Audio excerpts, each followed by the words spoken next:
أعوذ بالله من الشيطان الرجيم بسم الله الرحمن الرحيم إنا أعطيناك الكوثر فصل لربك وانحر إن شانئك هو الأبتر سبحان ربك رب العزة عما يصفون وسلام على المرسلين والحمد لله رب العالمين.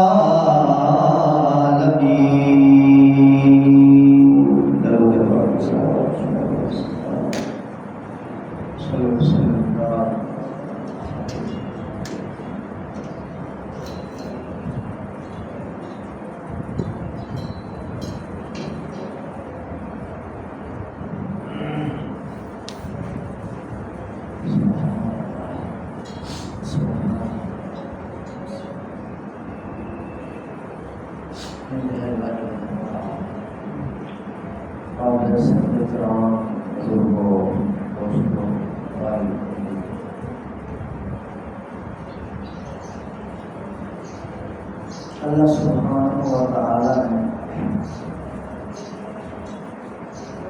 بڑی فضیلت بخشی ہے اس عشرہ ذوالحجہ کو. والفجر، اللہ پاک نے فجر کی قسم اٹھائی ہے. مجھے فجر کی قسم، ولیال عشر، اور 10 راتوں کی قسم. حل فی ذالک قسم لذی حجر. قرآن کہتا ہے عقل والوں کے لیے اللہ پاک کی ذات کا کسی بات پر قسم اٹھا لینا بہت بڑی بات ہے. عقل والوں کے لیے قسم لذی حجر، خدا کسی بات پہ قسم اٹھائے عقل والے جھوم جاتے ہیں، تڑپ جاتے ہیں، بھڑک جاتے ہیں. اور جو بے عقل ہوتے ہیں ان کی تو بات ہی نہیں. تو یہاں قسم اٹھا کر ولیال عشر، 10 راتوں کی قسم، اس سے علماء نے لکھا ہے کہ یہ عشرہ ذوالحجہ مراد ہے. اللہ قسم اٹھا کر اس کی فضیلت کو بیان فرمانا.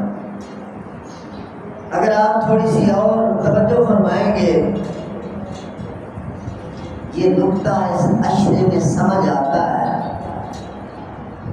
اسلام کے جو 5 ارکان ہیں، کلمہ، نماز، روزہ، حج اور زکوٰۃ اور خیرات، یہ 5 ارکان ہیں اسلام کے جن پر عمارت اسلام کھڑی ہے. اس عشرے کے اندر یہ 5 ارکان زندہ. 5 ارکان کا کسی وقت میں، کنی راتوں میں، جن دنوں میں زندہ ہو جانا پایا جائے تو عقل بھی کہتا ہے کہ واقعی بہت بڑی فضیلت کی بات ہے.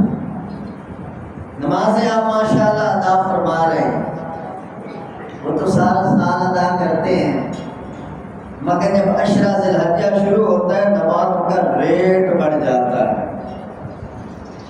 اس کو ایک مثال سے سمجھیے. کوئی بندہ پاکستان کے ماحول میں، پاکستان میں کمائی کرتا ہے، اس کا صلہ اور معاوضہ اور اجرت اور تنخواہ پاکستانی کرنسی میں ملتی ہے. کوئی بندہ سعودی عرب اگر امارات میں جا کر اس موسم اور ماحول میں اس سرزمین پر جا کے کمائی کرتا ہے، وہاں کی کمائی اس کو ریالوں میں ملتی ہے، دراہم دنانیر میں ملتی ہے، قیمت بڑھ جاتی ہے.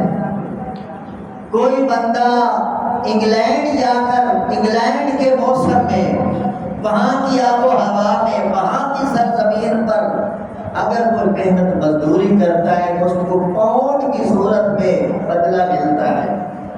کوئی امریکہ میں جا کے نوکری کرتا ہے، اس ماحول میں، اس فضا میں، اس سرزمین پر اس کو ڈالر ملتے ہیں، اور جو کویت میں کرتا ہے اس کو دینار ملتے ہیں۔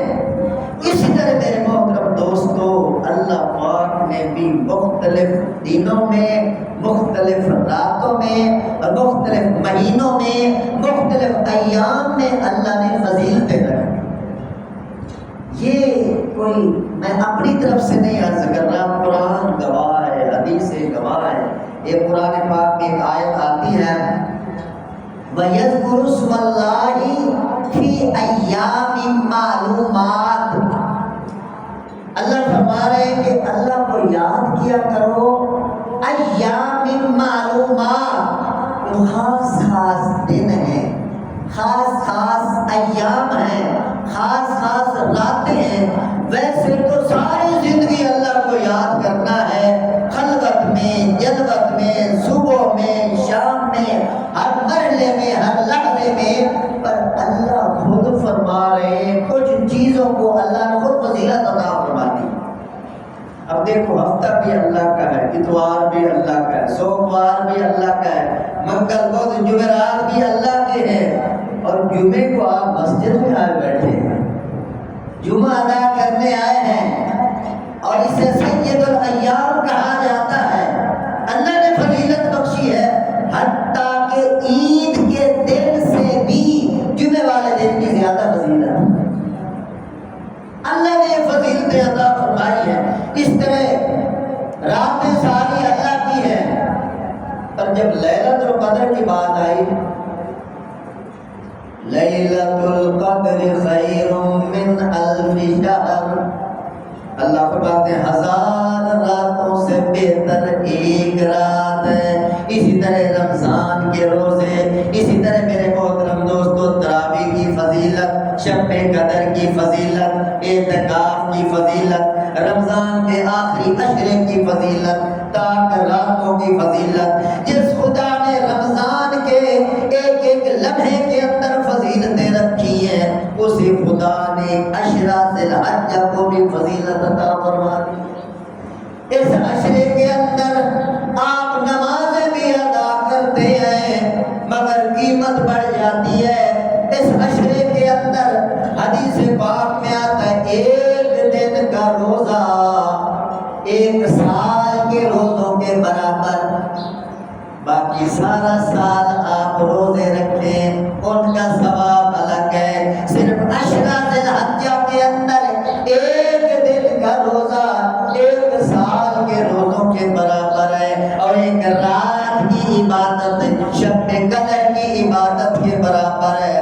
اللہ میاں نے اس عشرے کو فضیلت عطا فرما دی، اللہ نے عظمت عطا فرما دی، اور حتیٰ کہ جو نامی ذی الحجہ آتی ہے، حج کا بڑا رکن حرم شریف کی دھرتی پر ادا کیا جاتا ہے، بہت بڑا رکن نامی ذی الحجہ کو ادا کیا جاتا ہے۔ تو حدیث پاک میں آتا ہے، نامی ذی الحجہ کا جو بندہ روزہ رکھتا ہے، اللہ پاک اتنے خوش ہوتے ہیں، 1 سال پچھلے اور 1 سال اگلے کے گناہوں کو معاف فرما دیتے ہیں۔ اللہ صاحب تو بھی آ رہے نہیں، پتہ نہیں زندگی ہے یا نہیں، مگر اس بندے کے نامہ اعمال میں پورے سال کی عبادت لکھی جائے۔ تو بات یہ ہے میرے محترم دوستو، اللہ نے فضیلت بخشی نماز پر، روزے پر، حج پر، اور زکوٰۃ اور صدقہ خیرات پر۔ قربانی والا صدقہ، قربانی والی خیرات، قربانی والی زکوٰۃ، وہ اسی عشر ذی الحجہ میں ادا کی جاتی ہے، وہ محرم میں نہیں، وہ رمضان میں نہیں، وہ شوال میں نہیں، وہ رجب میں نہیں۔ قربانی والا فریضہ میرے محترم دوستو 10 ذی الحجہ کو ادا کیا جاتا ہے، اللہ نے فضیلت عطا فرما دی ہے۔ باقی سارا سال آپ 100 جانور قربان کریں، 100 اونٹ اللہ کی راہ میں ذبح کر قربانی والے دن، عید والے دن ایک بکرے کی قربانی کرنا آپ کو 100 اونٹوں کی قربانی سے زیادہ فضیلت دے جاتا ہے۔ اللہ نے فضیلت بخشی ہے۔ تو راز ہے میرے محترم دوستو، ان باتوں کو سمجھو۔ اللہ پاک نے اس امت کے لیے خاص پیکج رکھے ہیں، انعام رکھے ہیں۔ تو نماز بھی، روزہ بھی، حج بھی، زکوٰۃ بھی، اور اس کے علاوہ کلمہ شریف کا ورد، کلمہ تو بنیاد ہے، کلمے کا ورد۔ حدیث پاک میں آتا ہے جب عشرہ ذی الحجہ شروع ہوتا ہے، اللہ کا حکم ہے کہ کثرت کے ساتھ کلمہ توحید پڑھا جائے۔ اللہ کا حکم ہے کثرت کے ساتھ اللہ اکبر کہا جائے۔ اللہ کا حکم ہے کثرت کے ساتھ اللہ کی حمد و ثنا کی جائے۔ اللہ اکبر، اللہ اکبر، لا الہ الا اللہ، واللہ اکبر، اللہ اکبر، وللہ الحمد۔ یہ جملہ اللہ کو بڑا پسند ہے، مستحب ہے۔ 9 ذی الحجہ سے پہلے اس کی تسبیحات پڑھی جائے، جتنا زیادہ سے زیادہ پڑھا جائے اللہ کو بہت پسند ہے۔ جب 9 ذی الحجہ کی فجر طلوع ہوتی ہے میرے محترم دوستو، اس دن اللہ پاک اسی تکبیر کو ہم پر واجب کرتے ہیں۔ اللہ کا نام، کلمہ طیبہ، اللہ کی تکبیر، اللہ کی حمد و ثنا ہم پر واجب ہو جاتی ہے 9 ذی الحجہ کی صبح سے لے کر فجر کی نماز سے لے کر 13 ذی الحجہ کی عصر کی نماز تک۔ علماء کرام فرماتے ہیں یہ تکبیرات واجب ہو جاتی ہیں، ضروری ہو جاتی ہیں، لازم ہو جاتی ہیں۔ جو بندہ ان دنوں میں یہ تکبیرات نہیں پڑھتا وہ کبیرے گناہ کا مرتکب ہو جاتا ہے۔ تو یہ 5 ارکان اس عشرے میں زندہ ہوتے ہیں۔ تو جب 5 ارکان زندہ ہوتے ہیں، اب سمجھیے قرآن پاک کی آیت، اللہ نے فجر کی قسم کیوں اٹھائی؟ ہر ایک رکن کا اپنا ایک نور ہے، نماز کا نور ہے، حج کا نور ہے، ذکر کا نور ہے، زکوٰۃ کا نور ہے، قربانی کا نور ہے، روزے کا نور ہے۔ جب یہ سارے نور اکٹھے ہو جاتے ہیں، جس طرح فجر کی روشنی نکلتی ہے اور جتنی بڑی تاریکی چھائی ہوئی ہو، جتنا بڑا اندھیرا چھایا ہوا ہو، جتنی بڑی ظلمت چھائی ہوئی ہو، مگر صبح کا اجالا ساری تاریکی کو، سارے اندھیروں کو اجالے میں بدل کر پوری دنیا کو روشن کر دیتا ہے۔ اسی طرح میرے محترم دوستو، انسان کتنا گناہ گار کیوں نہ ہو، کتنا خطا کار کیوں نہ ہو، کتنا گمراہیوں میں مبتلا کیوں نہ ہو، کتنا پریشانیوں میں مبتلا کیوں نہ ہو، کتنی ٹینشنوں کے اندھیروں میں کیوں نہ کیا ہوا ہو، مگر جب اس عشرہ ذی الحجہ کا احترام کرتا ہے، ان 5 ارکانوں کو زندہ کرتا ہے، تو اللہ پاک اس کی زندگی میں ایسا سورج طلوع کرتے ہیں، اس کی ساری پریشانیوں کو اللہ آسانی میں تبدیل کرتا ہے۔ نور رکھا ہے اللہ نے۔ اور پھر خاص طور پر قربانی، فصلی لربک وانحر، اللہ نے اپنے نبی کو فرمایا اے میرے حبیب فصلی لربک، اپنے رب کے لیے نماز ادا کیجئے، وانحر، اور قربانی کیجئے۔ آج بہت سارے ایسے لوگ بھی اس دنیا میں آ چکے ہیں جو کہتے ہیں کہ قربانی کرنا ایک فضول عمل ہے، پیسہ ضائع کرنا ہے۔ اپنی طرف سے بڑی وہ لاجک پیش کرتے ہیں کہ غریبوں کی خدمت کی جائے، ہسپتال بنا دیے جائیں، تو پانی کی کوئی سبیل لگا دی جائے، کوئی ٹھنڈا کولر لگا دیا، اپنی طرف سے بڑی عقل کی دلیلیں پیش کرتے ہیں۔ مگر میرے محترم دوستو، اللہ کے حکم کے مقابلے میں عقل کو پیش کرنا سب سے بڑی بے عقلی۔ اب آپ حضرات نماز پڑھتے ہیں، کوئی کہہ جی میں نماز نہیں پڑھتا، جو نماز کا ٹائم ہے یہ میں کسی بیمار کی بیمار کرسی میں لگاتا ہوں تاکہ اس کی دل جوئی ہو جائے، یہ ٹھیک ہے؟ نماز کا اپنا ایک مقام ہے، یہ الگ ایک حکم ہے، روزے کا الگ حکم ہے، زکوٰۃ کا الگ حکم ہے، حج کا الگ حکم ہے، اور بیمار کرسی کا الگ حکم ہے۔ یعنی ہر حکم کا ایک مقام ہے، ایک جگہ ہے اور ایک طریقہ کار ہے۔ آپ اپنی طرف سے اپنے دماغ میں فلسفے اور حکمتیں سوچ کر اللہ کے حکم کو ادھر ادھر کرتے ہیں تو اللہ کے حکم کے منکر بن جاتے ہیں اور بہت بڑے گناہ گار بن جاتے ہیں۔ اب دیکھو اس بات کو سمجھنے کے لیے قربانی کہاں سے آئی ہے؟ سیدنا ابراہیم علیہ السلام سے۔ تو ابراہیم علیہ السلام کا وہ تفصیلی واقعہ قرآن پاک میں آتا ہے۔ اللہ پاک نے فرمایا تھا اپنے بیٹے کی گردن پہ چھری رکھو۔ اللہ اکبر! یہ کون سی لاجک ہے، کون سی عقل مندی ہے، کون سا عقل مند ترین انسان اس بات کو جائز سمجھتا ہے کہ بیٹے کی گردن پہ چھری رکھی جائے؟ بالکل عقل کے خلاف ہے۔ مگر اس اللہ کا حکم تھا جس نے انسان کو بنایا، انسان کے عقل کو بنایا، انسان کے نظام کو بنایا۔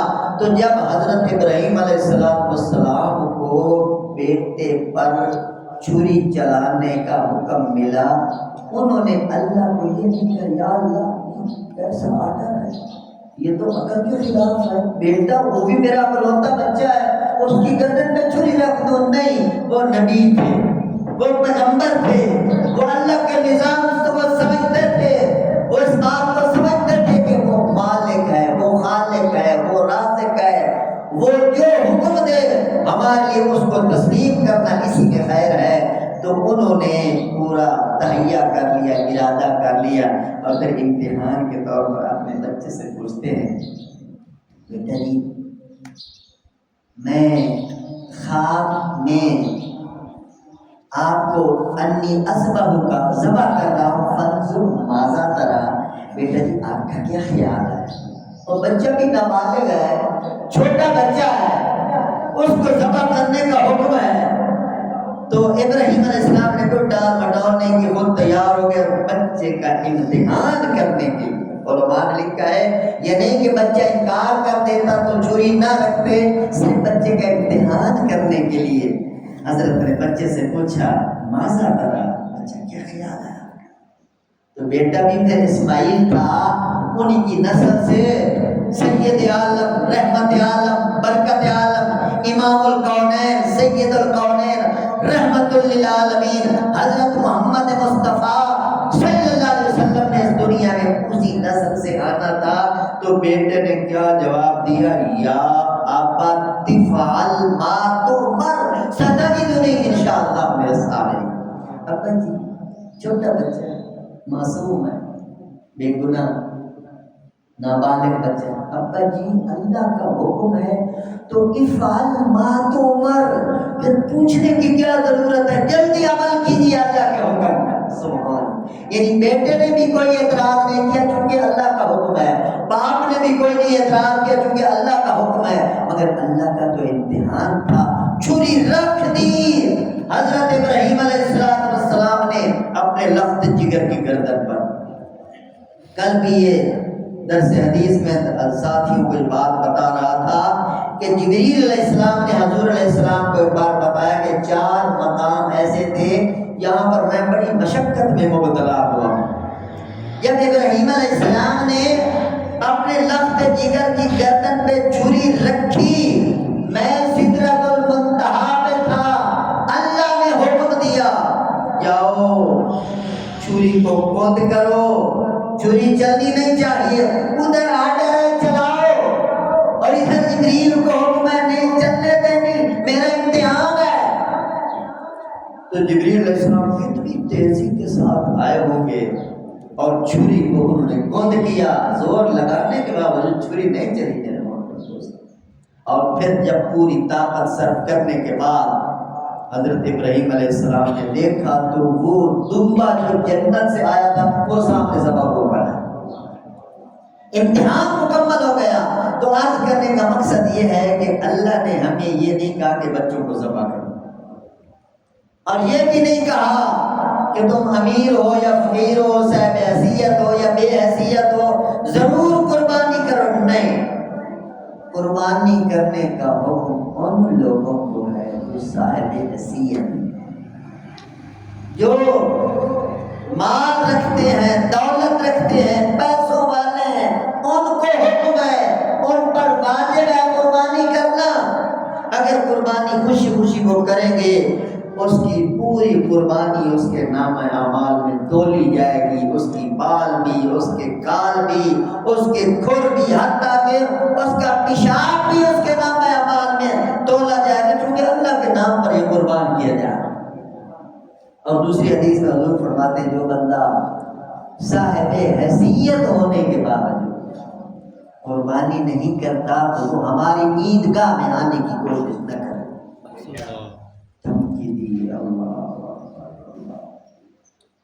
ان کو اللہ نے پیسہ دیا ہے، اللہ کا دیا ہوا ہے۔ دیکھو ایک دن ہم خالی ہاتھ آئے تھے اور ایک ایسا دن آئے گا خالی ہاتھ چلے جائیں۔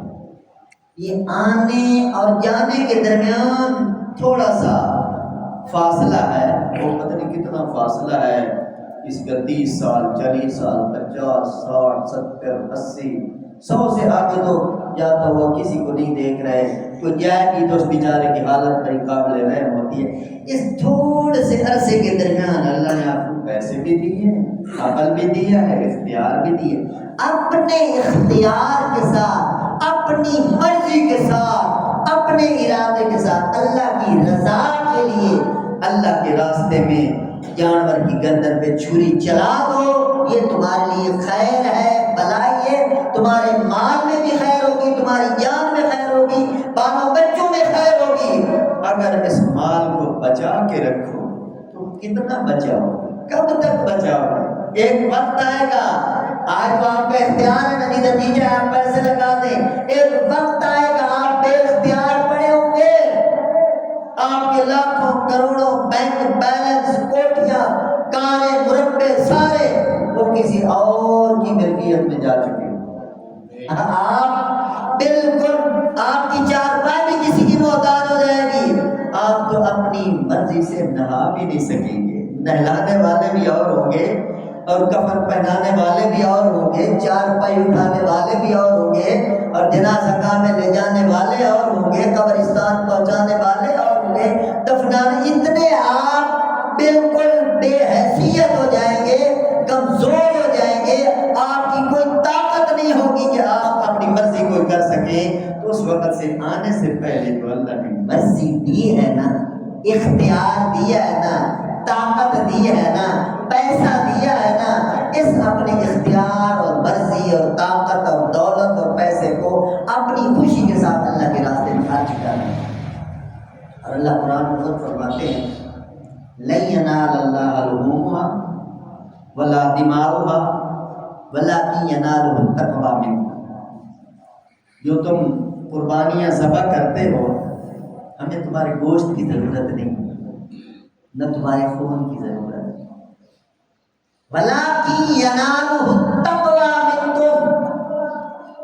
قربانی کا جانور ذبح کرتے ہوئے جو تمہارے اندر کی نیت اور نظریہ اور تقویٰ ہے وہ ہمارے دربار میں پہنچتا ہے۔ اس لیے علماء فرماتے ہیں کہ قربانی کے بارے میں اپنی نیت کا خاص اللہ کے لیے اس کا استحضار رکھیں، بلکہ ہر عمل جو بھی عمل کرتے ہو، نماز ہے، روزہ ہے، حج ہے، زکوٰۃ ہے، خیرات ہے، جو بھی چھوٹی سے چھوٹی نیکی آپ توجہ رکھا کریں، اپنے عمل کو ٹٹولا کریں، اللہ کی رضا کے لیے کرنے کی کوشش کیا کرو۔ کسی کو جو کچھ خدمت کرتے ہو اس میں بھی پہلے نیت کیا کرو یا اللہ تیری رضا کے لیے۔ اگر اللہ کی رضا کے لیے ہوگا تو چھوٹے سے چھوٹے عمل کی بھی میرے دوستوں قیمت لگ جائے گی، اگر اللہ کی رضا بیچ میں نکل جائے گی تو میرے محترم دوستوں بے شک 100 اونٹ ذبح کر دو، 100 گائے ذبح کر دو، 1000 بکرے ذبح کر دو، بے شک ہر سال جا کے خانہ کعبہ کا طواف کرو، عمرے کرو، حجیں کرو، اگر رضا اس کی نہیں ہے تو یہ سارے اعمال منہ پہ مار دیے۔